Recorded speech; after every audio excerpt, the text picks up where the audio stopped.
I broke no contact with my awful family, thinking things might be different this time around, but it's been worse than ever and I have nowhere to go. I just need to vent about this because I am incredibly depressed and I feel so alone.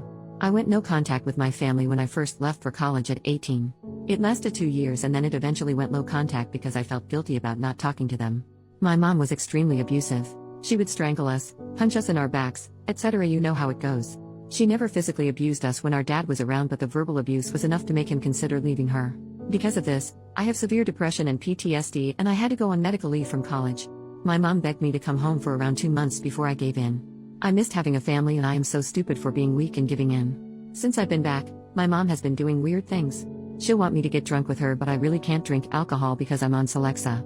When I refuse to drink, she'll give me the silent treatment for a few days.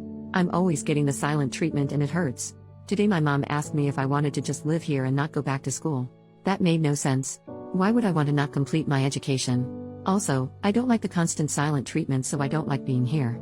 I told her that I'd rather go back to school, and she started yelling about how I can just go to the community college here. She started crying about how I didn't love her and my dad told her to stop being so dramatic. My sister came in and asked what happened. When my mom told her, she didn't say anything and just went on her laptop. For some context about my twin sister, she is beyond crazy. She once stalked a man for 6 months because the guy told him that she didn't know what she was talking about and should shut up. She found this guy's identity from a few Reddit comments and started physically mailing him things with death threats. She signed his Reddit username to everything. If I knew she had done this, I wouldn't have come here. My sister then sent me a PM on Reddit that said, "You dumb bitch. I hate you so much. You're a piece of trash and I'm glad you were SA'd. No one loves you and no one ever will, and how effing dare you make my mom upset. She has been kind to you and all she wanted was for you to stay here.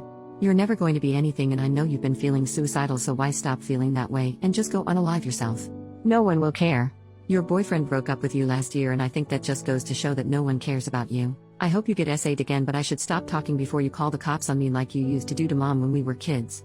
There's so much I'd love to say to you, but I don't want you to go snitching and I don't want to be a bully." As soon as I saw that, I started crying and I told my dad. He said my sister was totally out of line, but he can't discipline her because if that's how she feels, she is entitled to feel that way. My mom came in and saw me crying and started laughing uncontrollably. I asked my sister why she would do something like this when I have only been nice to her. I sent her like $400 a month when I was in school because my parents are so poor. I deleted my account immediately and my sister said that she found my account because she snooped around on my laptop when I was out of the house. All my dad had to say about this is that it wasn't nice. I have no idea how to cope with this. My cousin said that I can move in with them next month when they get back in the country, but that's such a long time away. First update, 10 days later, my hands are shaking, but I am on the way to a domestic violence shelter. I am very afraid. The family who was going to take me in said that my mom asked them not to get involved and they don't want to make her mad. She didn't even have to know I was there. My entire family has known about the abuse and they tell me it's awful but have never done anything. Not a single thing. I look a mess because it all happened fast. An object was thrown at me and nasty things were said. My life was threatened. I didn't even have time to shower yet. I am at the emergency room getting my medicine. The shelter is paying for it. I'm afraid of getting judged because I actually rolled out of bed and look so awful. But I had to escape. The shelter only gives me 30 days, so at my job interview I think I'll be honest and tell them I really need the job because I'm in a shelter. It's at a cinema, so that would be nice. My friend and her parents live in my college town and said I could stay there. I just have to buy my ticket. Thanks for the encouragement and I hope things will be okay for me. Edit. My dad keeps sending me texts telling me to call him immediately. I am not going to do that. Final update. Wow, so it's been nearly 3 years since I posted on this forum, desperate for help. For some reason, these posts just popped into my head after all this time, and rereading them I just want to hug my former self because I had forgotten how bad things were. I also want to hug all of you for helping me. I wrote down the advice you gave me and I used it. I really did. I may be a little vague to continue to preserve my identity. So here goes the last update to this saga. And it's a happy one. The shelter that I stayed in was very nice and brand new. The staff told me how cramped the other one was, so I'm very lucky that I arrived when I did. After the first day, my nerves relaxed and I could just breathe. There were about 7 other women there and we each had our room with a nice bathroom.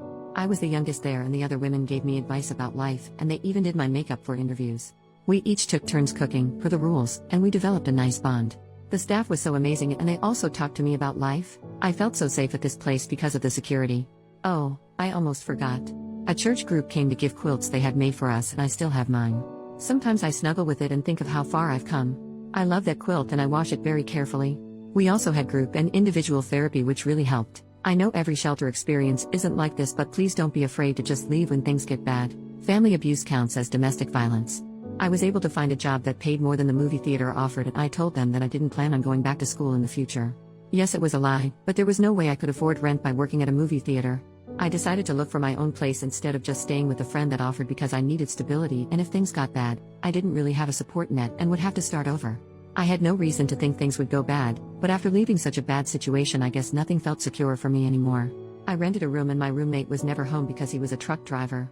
I didn't feel very comfortable staying with an older man I didn't know, but I had very few options. He was very nice, and because our schedules never aligned, we left each other goodbye notes since we couldn't do it in person. I still have his note. I did go back to school the next semester when my medical leave was over, but not at my original school. I felt like I needed a fresh start, and my family knew about the old school anyway, so I applied to different schools. I got into a great school.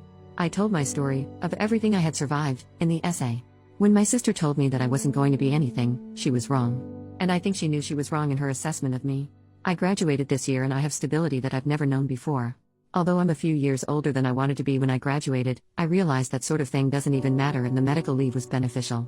I just got engaged to a lovely man with a lovely family. They always tell me they're my family, and I'm so close with my future mother-in-law. It still feels weird. I had food poisoning for the first time a few days ago, and my fiancé left the house at 2 a.m. to get Pedialyte just to make sure I was hydrated. And when I felt like I was never leaving the bathroom, he told me he was going to make lentil soup for me. I didn't have to ask or even say anything. When I was a kid and vomiting blood, my mom told me to go back to sleep. It feels nice to be treated this way, and sometimes I catch myself saying, "You don't have to," when he tries to do something nice to me. Anyway, he has 6 siblings and they're like the siblings I never had. I learned to value myself and put myself first. I wasn't loved as a child, and so I do things for myself that I didn't get. No one made me feel special, so I do it myself. I make it a point to buy flowers for myself weekly. A therapist recommended this to me, and it makes a difference. No one cared that I was sick as a child, so I make sure that I rest and relax without disruptions when I'm sick. No one valued my personal time or space, so I have days where I don't even answer my phone and just spend time with myself. Things like that. Thanks again to everyone. When I made that last update, I was crying and I really didn't think I was going to be okay. I was headed to a shelter with a 30-day stay, and I thought there was no way anything beneficial could happen in 30 days. I was very depressed and hopeless, and I had no idea things would have gone in such a positive direction. I'm so beyond thankful.